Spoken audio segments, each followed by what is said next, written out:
Now at 5:30 on WKYT this morning, Donald Trump will be the 45th president of the United States. We'll recap a wild election night that came down to the wire. Also on WKYT, Kentucky Republicans will now control the state house for the first time in 95 years.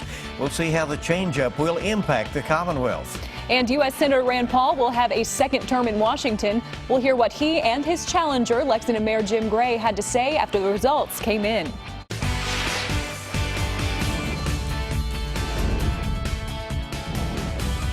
This is WKYT This Morning.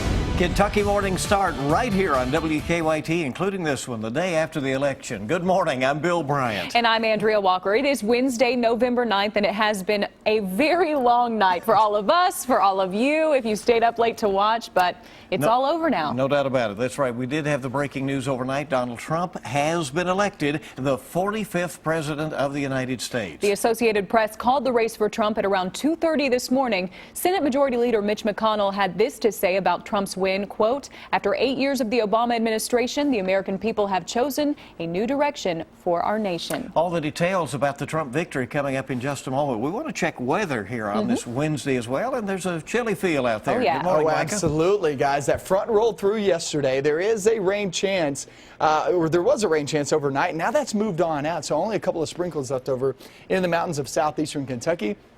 Things are looking just fine. We'll have cloudy skies overhead much of your day, and it's going to be chilly. Trust me on this one. It's one of those that you'll need a coat for the kiddos, for you, for anybody walking outside early this morning and this afternoon. You'll need it all day long. 40s and 50s this morning, and look where we finish off later on this afternoon.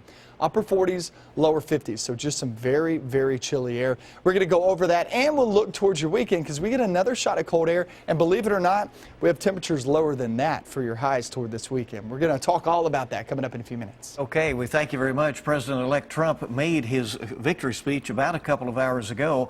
The Associated Press called the race for Trump at 2:30 this morning, and we're going to have a report from the campaign right now. Jamie Yukas continues our 2016 campaign coverage.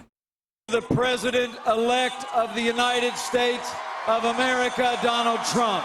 The crowd roared as Donald Trump made his entrance into his campaign's election night headquarters. I pledge to every citizen of our land that I will be president for all Americans. Trump pulled off wins in key battleground states Tuesday night, including Florida, Ohio, and North Carolina. The Trump campaign says Hillary Clinton called to concede. She congratulated us, it's about us, on our victory. And I congratulated her and her family on a very, very hard-fought campaign. Stunned, Hillary Clinton supporters wiped away tears after the Democrats' multiple paths to victory disappeared one by one. Clinton failed to carry many of the battleground states President Obama won in 2012. Trump's populist message resonated with working-class Americans who saw him as a Washington outsider. I'm hoping for change. That's what I voted for. Ballots are still being counted, but Donald Trump is already looking forward to taking the oath of office. Jamie Yukas, CBS News, New York. And the Canadian government's immigration website crashed on election night. Experts think the U.S. election played a major role in that. Business Insider reports the site went down around 10:30 Eastern Time, and access has been spotty since. Online searches regarding moving to Canada and becoming a Canadian citizen have grown in recent months, particularly after Donald Trump won the Republican national presidential nomination. Well, as you can imagine, emotions are running high for some people after the election. Lexington police are investigating after someone damaged a Republican Party office. It happened around 2 o'clock this morning at the Republican Party office on Southland Drive. Someone threw a brick through the door of the building. Police tell us they did take a criminal mischief report. They say it'll be hard to figure out who damaged the building. Voter turnout in Kentucky was right where it was expected to be. Secretary of State Allison Lundergan Grimes says turnout was about 59%. The State Board of Elections will certify the vote totals for the general election November 22nd. The deadline to request a recanvass in any race is November 15th. And of course, Kentucky Republicans have a lot to celebrate this morning. Republicans now have control of the state house. A takeover in Frankfort. It was a rough election night for the state's Democrats. House Speaker Senator Greg Stumbo was among the Democrats who lost. Republican challenger Larry Brown won Stumbo's seat in House District 95 with 53% of the vote. WKYT's Lauren Miner is joining us live from Frankfort this morning. Lauren, as we look ahead, what does this change up in the State House mean for Kentucky?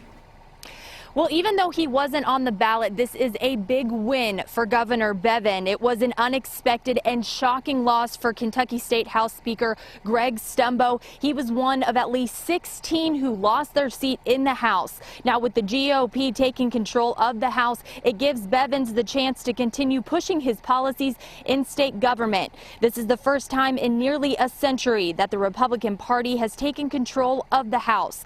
This victory means Republicans now have control of all southern state legislators. Republican Larry Brown beat Stumbo 53% to 47%. Stumbo released a statement after the results came in saying, quote, "The voters have spoken. I hope only the best for the district, my county, my Commonwealth, and my country." Governor Bevins also made a statement regarding Stumbo's loss. I'm not going to miss him one bit, and I don't think, frankly, the people of even his own district are going to, based on the incredible drubbing that he received. It's well-deserved. It's been a long time in coming, and I wish him well in whatever he does next. An historic day for Republicans, but an unexpected, upsetting loss for the Democrats. Reporting in Frankfort, Lauren Miner, WKYT. Lauren, thank you. And U.S. Senator Rand Paul's prediction that election night would be big for Kentucky Republicans obviously came true. It certainly did. He is heading back to Washington for a second term in the Senate, easily defeating Democratic challenger Jim Gray. Paul took the stage in Louisville, thanking people for allowing him to defend the Constitution for 6 more years. His victory speech centered on the theme of smaller government. The goal should be to set you free, to leave you alone, to have a government so small you can barely see it. Paul's win comes months after he suspended his presidential campaign and decided to focus on another 6 years in office. That came about after Kentucky approved a presidential caucus. His Democratic challenger, Lexington Mayor Jim Gray, said he is proud of the campaign he ran for the Senate. He pulled in big numbers in Fayette County, where he serves as mayor. He also won Jefferson County, the state's most populous county, but he fell short statewide. And while he lost, he says he's glad he took the chance. Gray says he is now ready to move forward. And I stand here today knowing Kentucky better and loving Kentucky more than I ever did before. And I've talked to so many people who also love Kentucky and who want to move our state forward. Gray said he looks forward to getting back to work as Lexington's mayor and continuing the city's momentum. He is eligible to run for a third term in 2018. He wouldn't say last night what his next steps are, just that he's ready to get back to work. Well, Republicans also won the 6th district congressional race. That district does include parts of Lexington. Incumbent Andy Barr pulled in 61% of the vote, defeating Democratic challenger Nancy Jo Kemper. We talked with political reporter John Cheeves from the Lexington Herald Leader. He says Congressman Barr has started to make a name for himself in Washington. Of course, Congressman Barr is still sort of a junior member. He's in his 3rd term. But he is in the majority party. I think he's a respected up-and-comer. They've been letting him work on stuff like he wrote a anti-poverty paper for them this summer. So I think he's well-positioned, if he keeps getting reelected, to be a significant player in Congress as the Republicans stay in control in the years to come. Republicans also won other congressional seats, including James Comer out in the 1st District and Thomas Massey in the 4th. Democrat John Yarmouth won the 3rd Congressional District in Louisville. This morning, we're tracking a race in Madison County that is still too close to call. Incumbent Democratic State Representative Rita Smart is trailing Republican Wesley Morgan by just 76 votes. This race has still not been called. Again, it is very likely a recanvass could be ordered for this race. In State House District 62 in Scott County, incumbent Democrat Chuck Tackett lost to Republican Philip Pratt. Tackett just defeated Pratt earlier this year in March in a special election. But on election night, voters sided with Pratt. He wins the district with 58% of the vote. Our Campaign 2016 coverage continues online right now on WKYT.com. You'll find a complete list of results, interactive maps, and a breakdown of the state races. We also will be talking with Governor Bevin, get his reaction later today for our Kentucky Newsmakers program, and we'll put that online as well. Lexington police, in other news this morning, have issued a golden alert this hour. That's right. They need your help finding a man who hasn't been seen in the last 12 hours. Our Michelle Chamberlain is at the WKYT alert desk this morning with the details. Lexington police need your help this morning. We now have a picture of the man who they say has not been seen since 3 o'clock yesterday afternoon at his home here in Lexington. Take a look. Here's his picture. This is Stephen Rapchak. He is 75 years old and has dementia. He's about 6 feet tall, 175 pounds. Rapchak was last seen wearing tan pants, a yellow polo, and blue jacket. Police believe he may be in a green 2002 Chevy Silverado with Kentucky license plate 5789LA. His wife says when they got home yesterday, she went inside and he never came inside with her. Police say he sometimes goes to a farm in Bourbon County. Now, the sheriff there says they've checked that farm and cannot find any sign of him. Police say Rapchak lives on Easton Road. That's near Bryan Station Road here in Lexington. Once again, he may be driving a green 2002 Chevy Silverado with Kentucky license plate 5789LA. If you have any information or if you've seen Rapchak, you're asked to contact Lexington Police. All right, Michelle, thank you. Well, ongoing wildfires in parts of Kentucky are forcing the Department for Public Health to issue a smoke inhalation advisory. Health leaders say testing shows a few counties have unhealthy air at this point. Bell County is one of those counties. Thick clouds of smoke are making things hard to see as well. Emergency management leaders say the smoke can also make it more difficult to tell where an actual fire is. They say they received multiple calls from people concerned about the smoke. A man is behind bars in Boyle County this morning after police say he tried to shoot 2 clerks at a gas station. This is a surveillance picture taken from the Triangle Mart BP last Wednesday. Police say Robin Dunn admitted to the crime, but they still had a difficult time arresting him. Police say Dunn tried to shoot at the clerks after they questioned him about shoplifting, but he ran away, and at first, police couldn't find him. We're told Dunn later showed up at the police station and confessed to the assault. After he confessed, police say he yelled, threatened officers, and kicked a wall. Richmond police are looking for some people who vandalized a dozen Madison County school buses. Police say those buses were parked behind the Phillips building across from Madison Central High School. They say the vandals wrote the letters KKK on the buses and broke out nearly all of the windows. Police estimate the vandals caused around $10,000 in damage. Thinking they're having fun, but it's not fun when it's somebody else's property and you're tearing up 12 buses that the school needs to use. Richmond police say they are offering a reward for any information that leads to an arrest in the case. They do not have a description of any suspects at this point. New this morning, we're learning more about a planned memorial for a 15-year-old Lexington girl killed in a shooting. We told you about artist Danny Green, who wants to paint a large mural in honor of Trinity Gay, but Green needs a wall to do it. And now Lexington Legends leaders say they have approved her to paint the mural on a wall they own. Green says she went door to door to get donations to help buy the paint.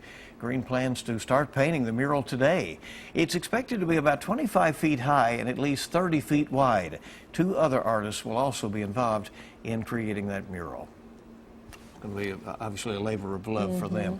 Time this morning is 5:43. We want to check live drive traffic for you this morning and see what is going on. Lots of folks probably operating on little sleep this morning. Many of you staying up to see the results of the election overnight and now needing to head off to work this morning. And you're looking good in the region. We have no reports of any problems on the interstates. And now here's a look outside from the Lexington Fayette Urban County Government live drive camera. Right now we're looking at Harrodsburg Road and Pasadena, and things are moving smoothly out on the roadways on this Wednesday morning. People are already on the move out there this morning, and we're glad you're up and at it with us on WKYT this morning. We have a lot more to tell you about. Hope you'll stay there. Still ahead on WKYT, it's an exciting time in Chile. Festival season is frying up some fun art. We'll take a closer look at that right after Micah's forecast. Pretty chilly air driving its way on in here, so we're going to talk about that. A very chilly day, and also look towards your weekend with our first possible freeze. We'll have that coming up next. Now, your hour-by-hour forecast with meteorologist Micah Harris. I walked in this morning and London was sitting there at 54 degrees. Now we're at 49 degrees. That cooler air is really rushing southbound. It's already overtaken the central and northern zones. And remember, it's not a very cold start to the morning. It's chilly. Don't get me wrong. You'll need that coat. But it's really the afternoon that you'll really go Okay, this isn't right because afternoon we're going to be roughly 10 degrees below average, and average being roughly 60 degrees. So add that one up, or subtract that rather. 3-day tracker. So we get in that chilly day later on today. That coat will be needed. Not just this morning, but that goes into the afternoon. And if you're one of those that say, yeah, I don't usually use a coat because I just don't get chilly that easily, today you will be chilly. Upper 40s, lower 50s. It's well below average, and we'll stay dry as well because that rain's already long gone. Thursday and Friday looks really nice, sunny skies, near average on Thursday, which is roughly 60 degrees. And then on Friday, heading out to Friday Night Football, it's Veterans Day, so if you have any plans there as well, it'll be chilly. It'll be mid to upper 50s, but at least we'll have some sunny skies too, as that front comes barreling on in here late into the afternoon, up into the evening hours, and that is going to go through the night into Saturday and drop those temperatures big time. Check that out, 49 degrees for an overall high on Saturday. That's your high temperature. That is not your overnight low. Sunday at 56 degrees. Both of these days remain dry, but check out the morning hours. Possible freeze in store. It could be our first freeze of the fall season. We're still about a week or two late, so this is actually behind schedule, but nonetheless, it is on its way at least once, I expect, for a freeze later on this weekend. So today we're right there in the upper 40s, lower 50s, and then you can see on Thursday, like I said, it's right there around average. Veterans Day looks pretty good. It's just going to be overall kind of cool. And off towards your weekend, guys, it gets very chilly. Those overnight lows there in the upper 20s to lower 30s. We will have some spots here and there in the 20s. There's frost, there's no doubt about it. But could we hit a freeze? It's possible, so we just got to keep that in mind as we're heading off towards your weekend. Yeah. So here we go. And if we do, will it be a deep one, you know? Yeah, well, that's right. So, That's right. Yeah, it's not going to be deep into the 20s, so it's not that hard Gotcha. freeze. All right. Yep. Mike, appreciate it. 5:49 is the time this morning. This next story will help you keep on the sunny side. Yeah, it definitely will. Take a look at this. An artist made a dozen pop-up 3D art installations and placed them all around Chile's capital. Yes, those are a dozen fried eggs scattered all around. They did it as part of an artistic expression festival. The project is called Made at Home. The eggs are 32 feet wide and made the absolute perfect backdrop for selfies. Oh, of course it did. Of course they did. Those are weird. That's That's weird. Kind of makes you hungry for breakfast. Right, although- I know. I'm already hungry. Maybe there's some cold pizza downstairs left. I was going to say, at this point, I don't know if I'd it's take it. breakfast or what. I'd Right? take it. Take about anything. 5:50 now. It is 10 till 6 on WKYT this morning, and it's so good to have you with us. It is. And coming up, you'll get a look at the stories making news at this hour. There are a lot of them. There are, continuing to cover the victory of Donald Trump, who's been elected President of the United States. We'll have more on that. We'll also be checking traffic, and we hope you'll stay right here on WKYT this morning. Good morning. Welcome back into WKYT this morning. We're glad you're along with us here Wednesday. Our time is 5:53. Let's take a look now at some of the stories we're working on for you this morning. Donald Trump will be the 45th President of the United States. The billionaire businessman beat out Hillary Clinton in several battleground states, including Florida, Pennsylvania, and Ohio. Clinton called Trump to concede overnight. She was leading in many polls heading into Election Day, but failed to win the same key states that Barack Obama claimed in 2012. Back here in Kentucky, Republicans will control the state house. The win is a big one for the Republican Party in Kentucky and Governor Matt Bevin. With the GOP taking control of the House for the first time in nearly a century, it gives Bevin the chance to continue pushing his policies in state government. Kentucky State House Speaker Greg Stumbo was one of at least 16 Democrats to lose their seat. U.S. Senator Rand Paul is heading back to Washington for a second term in the Senate. He easily defeated Democratic challenger Lexington Mayor Jim Gray. Paul thanked voters for allowing him to defend the Constitution for 6 more years. Lexington Mayor Gray said that he is proud of the campaign that he ran against Paul, and while he lost, he says he's glad he took the chance. Well, already Wall Street is reacting to the 2016 presidential race. Overseas markets tanked as the results trickled in last night, and at one point Dow futures plunged 600 points. The markets had rallied in recent days with the expectation of a Clinton victory. One thing for certain, Republicans will control both the House and Senate in Washington. GOP Senators John McCain and Marco Rubio easily defeated their opponents in Arizona and Florida, respectively. Catherine Cortez Masto won a close Nevada Senate race, keeping the seat of retiring Senator Harry Reid in Democratic hands. So this means with a Republican majority in the Senate, presumably the majority leader will continue to be Kentucky's Mitch McConnell. All right, let's get a check this hour on today's traffic trouble spots with live drive traffic. See what's going on out there. Here are the current travel times into Lexington, and they're about normal. Folks are moving along fine. We have no reports of any issues this morning. We are noticing traffic volumes are already picking up out there. Of course, it's back to school for many who had Election Day off, and back to work this morning despite probably little sleep for some who stayed up. Now, this is not a good example of it being busy. It's pretty quiet there at Manawar and Tate's Creek. Oh, that's courtesy of the Lexington Fayette Urban County Government live drive camera. If you're just waking up, the good news is we're all still here. We're all alive. The election is over, and yes, we're still kicking people. We're going to make it. Folks out there in Cumberland Hills and out Tate's Creek are just not up yet, right? Right. That's all You're right. up watching the news. We appreciate that. All right, we're going to check in right now with Micah, see what is going on with weather. Especially since they called it just after 2 a.m. That's unbelievable. That was just a few hours ago. Sitting there in the 40s, a couple of 50s down south. Once we start to really see that cooler air drive on in here, you guys in the 50s will actually finish off in the 40s. And it's going to be hard-pressed to really rise that much today, because here's the situation. We start off in the lower 40s. We'll finish off only in the low 50s for most. Some of us up north may just finish off 48, 49 degrees. It's going to be a very chilly day. We'll have another cold one as we head overnight and into tomorrow. We'll talk all about your forecast with another hour of WKYT News.